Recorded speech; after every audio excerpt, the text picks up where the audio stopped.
기록된 하나님의 말씀으로 무장하십시오.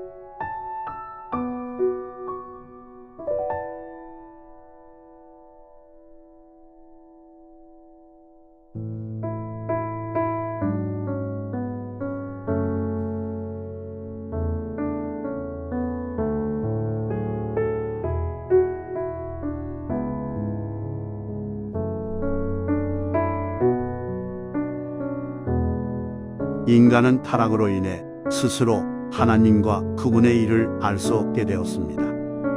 하나님께서 직접 계시하여 주셔야만 그분을 알 수 있습니다. 그분은 사도와 선지자들을 통해 영감을 주사 하나님의 말씀을 기록하게 하였습니다. 성경은 객관적인 하나님의 계시이며 분별의 기준이 됩니다. 바울은 베레아 사람들이 그가 전하는 복음을 듣고 그것이 사실인지 알아보려 날마다 성경을 연구했다는 점을 칭찬했습니다.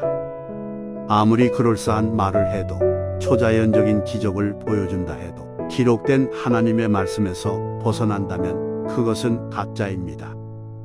기록된 하나님의 말씀을 기억하라는 베드로의 권면은 거짓 교사들의 미혹에 넘어져 그들과 함께 방탕에 빠져든 교인들이 말씀에 취약했음을 시사합니다. 오늘도 곳곳에서 활동하는 이단과 치우친 성령 운동에 많은 교회와 교인들이 넘어집니다. 이럴 때일수록 교회는 더욱 기록된 하나님의 말씀을 가르쳐야 합니다. 성도들은 말씀을 잘 배우고 배운 말씀으로 마음과 생각을 무장해야 합니다.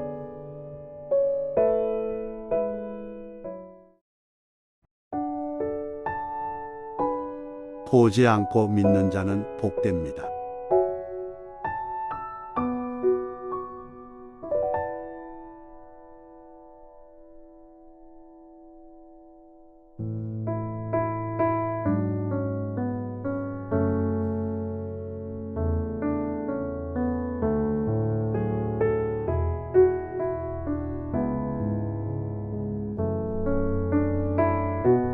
거짓 교사들의 큰 특징은 기록된 말씀에 대한 경시와 자의적 해석입니다.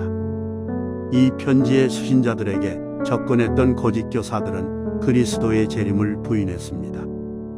물론 당시 성도들은 그리스도께서 곧 다시 오시리라 생각했습니다. 그러나 그들의 생각과 달리 지연되는 주의 재림은 성도들에게 근심과 염려가 되었을 것입니다. 거짓 교사들은 주의 재림을 부정했습니다. 베드로는 그들이 기록된 주의 말씀을 조롱했다고 말합니다. 다시 말해 그들은 성경의 무오성을 부정합니다. 보이지 않고 만져지지 않으니 신뢰하지 않습니다. 인간의 경험을 기록된 말씀보다 우위에 둡니다. 때때로 믿음을 주시기 위한 특별한 경험이 허락되나 주님은 보지 못하고 믿는 자들은 복되다고 말씀하셨습니다. 더군다나 베드로는 수신자들이 예수를 보지 못했으나 그를 사랑한다고 칭찬합니다. 보이지 않는 예수님을 믿으면서 어떻게 그가 약속하신 재림과 심판을 믿지 않을 수 있겠습니까? 주의 재림과 심판뿐만이 아닙니다.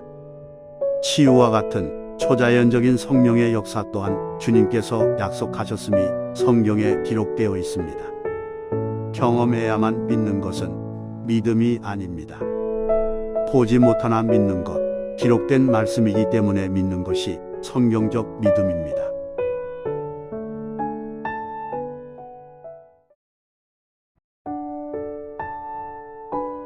말씀의 심판.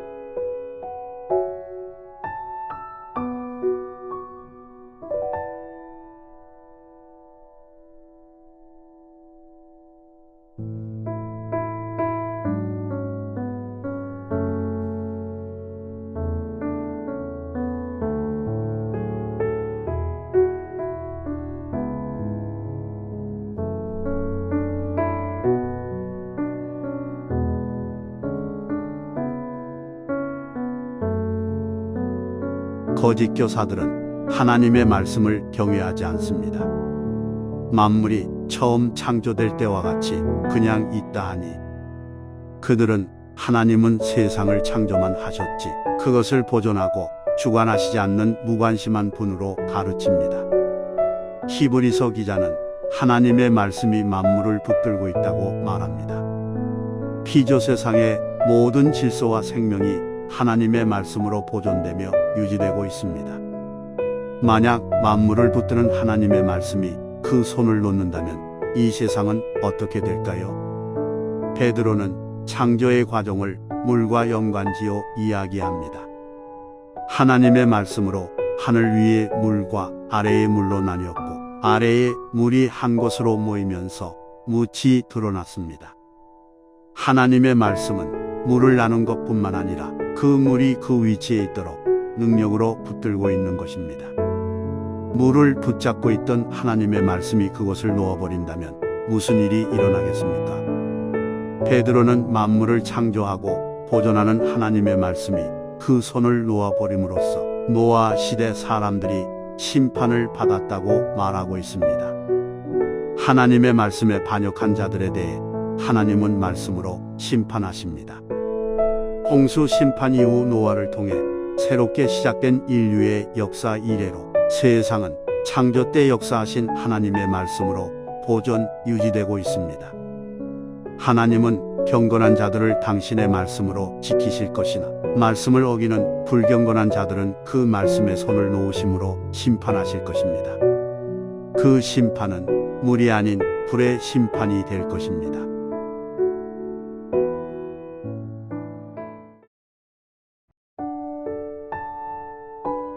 재림의 지연은 하나님의 사랑 때문입니다.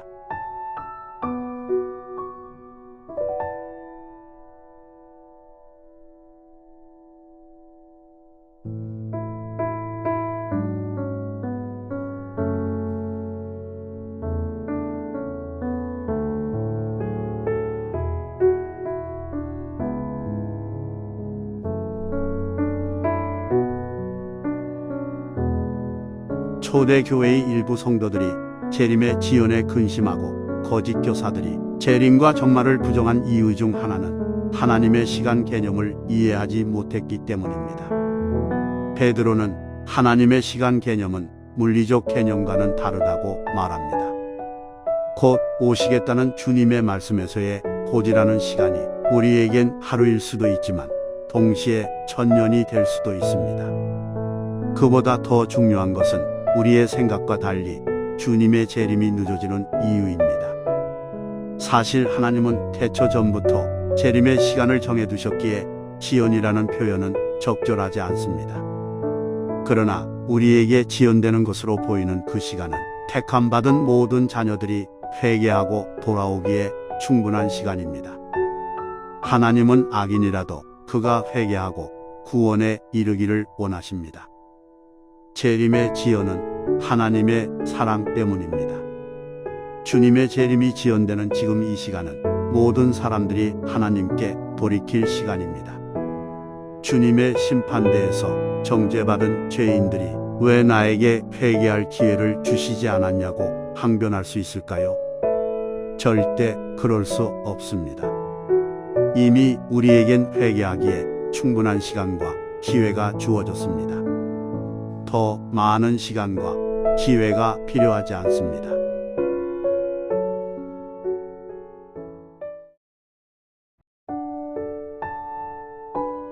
심판을 맞이하는 성도의 자세.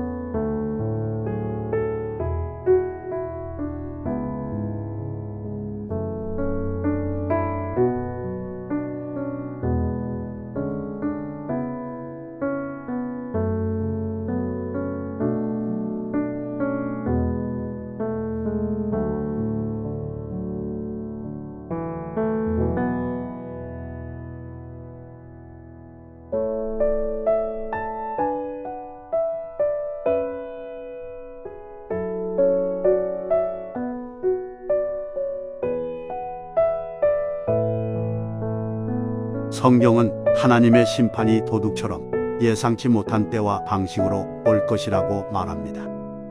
노아의 시대 물로 심판하신 하나님은 마지막 때에 불로 세상을 심판하실 것입니다. 베드로는 심판의 날에는 불에 의해 하늘이 풀어지고 물질이 녹아진다고 말합니다. 이것을 문자 그대로 본다면 피조 세계의 소멸로 생각하기 쉽습니다. 그러나 주님은 내가 만물을 새롭게 하노라라고 말씀하셨습니다.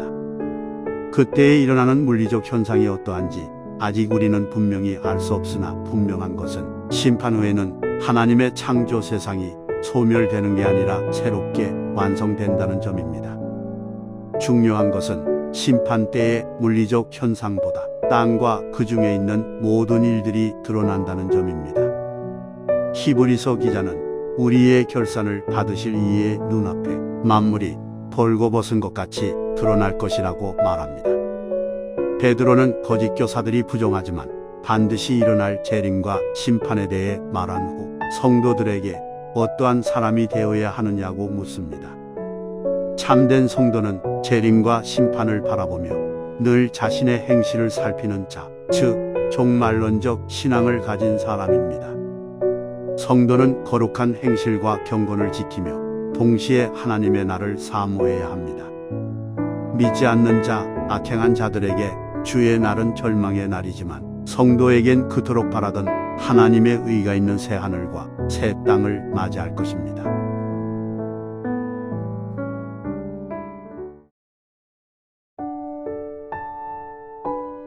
입맛대로 성경을 재단하지 마십시오.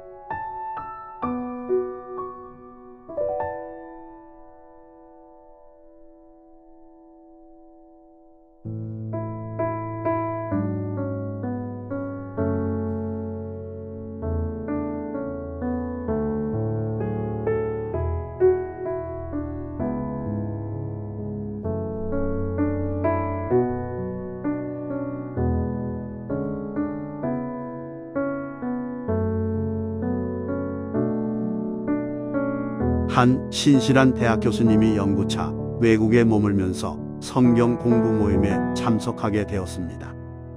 어느 날 성경 공부 시간, 지옥의 존재에 대한 논쟁이 벌어졌다고 합니다.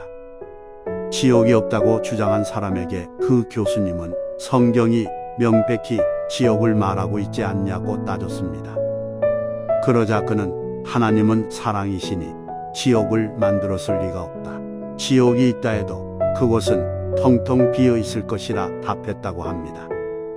거짓 교사들은 바울 서신을 그들의 입맛대로 해석하여 탐욕과 방탕을 정당화시켰습니다. 그들은 그리스도인이 얻은 자유를 방정으로 복해했을 수도 있습니다. 이신 칭의를 믿기만 하면 어떻게 살든 구원을 받는다는 식으로 해석했을 수도 있습니다. 구원으로 이끄는 하나님의 말씀을 그들은 멸망에 이르도록 해석하였습니다. 이러한 태도는 오늘날 강단의 설교, 교인들의 말씀을 대하는 태도에서도 드러납니다. 우리는 말씀을 정직하게 바라보고 있습니까? 나에게 걸림이 되는 말씀은 건너뛰거나 내 입맛에 맞게 재해석하지는 않습니까? 말씀은 빛이며 검입니다.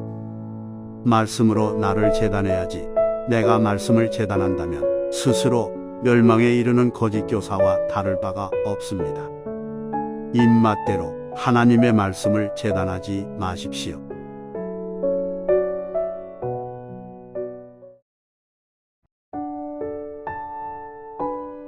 굳세게 하여 떨어지지 마십시오.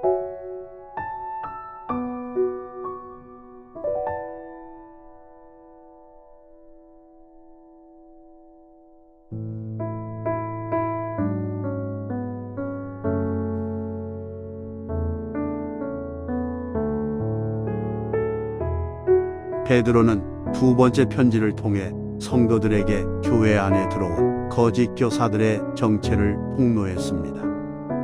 베드로의 편지를 읽은 성도들은 이제 그들이 누구며 그들이 말하는 내용과 그 문제가 무엇인지를 알게 되었습니다. 알게 되었다면 이제 그들은 분별하고 이에 대해 대항할 수 있습니다. 우리는 믿음의 중요성을 강조한 나머지 암의 중요성을 경시하기 쉽습니다. 덮어놓고 무조건 아멘 믿습니다 하는 것이 성경적 믿음이 아닙니다. 말씀이 말하는 바가 무엇인지 우리는 알아야 합니다. 베드로는 성도들이 이제 거짓 교사에 대해 알았으니 굳센 데에서 떨어지지 않도록 자신을 지키라고 당부합니다.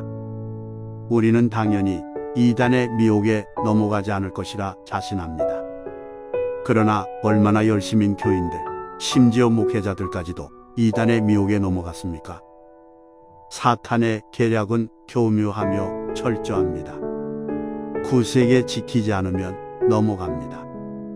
베드로가 말했던 구원의 정의를 우리는 명심해야 합니다. 하나님의 택하심, 부르심을 얻은 자는 안주하지 않습니다.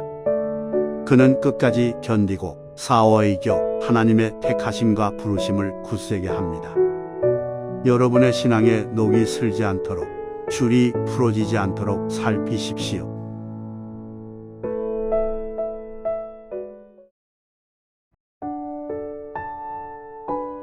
하나님의 은혜와 그를 아는 지식으로 자라가십시오.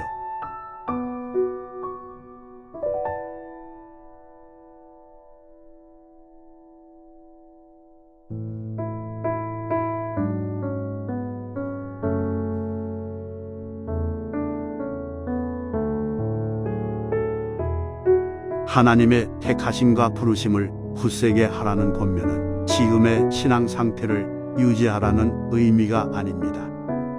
베드로는 우리에게 자라가라고 말합니다. 성도는 신성한 성품에 참여하여 믿음에서 하나님의 사랑까지 이르러야 합니다. 신앙은 그리스도의 은혜 안에서 성장합니다. 신앙 성장의 주체는 우리가 아닙니다. 성경을 많이 공부해도 신앙이 성장하지 않는다면 그 이유는 성경 공부의 주체가 나이기 때문입니다. 자라게 하시는 이는 하나님이시라는 바울의 말처럼 하나님은 성령을 통해 우리를 가르치십니다. 말씀을 권위 있게 받아들이게 하며 그 속에 숨겨진 지식을 깨닫게 하십니다. 우리는 겸손히 하나님께서 은혜를 베풀어 주시기를 구해야 합니다. 또한 우리는 그를 아는 지식에서 자라갑니다. 분명 그리스도를 아는 지식은 인격적 관계를 맺음으로 얻는 암입니다. 그러나 그것은 기록된 하나님의 말씀이라는 토대 위에서 그리고 울타리 안에서 얻어지는 것입니다. 말씀 없는 기도와 성령 체험은 우리를 미혹으로 끌고 갈 수 있습니다. 구원은 영원한 생명을 얻는 것입니다. 씨앗이 땅에 심겨지면 자라나고 열매를 맺듯이 영원한 생명을 얻은 성도는 그리스도 안에서 자라납니다. 구원 받은 자의 신앙은 자라나는 신앙입니다.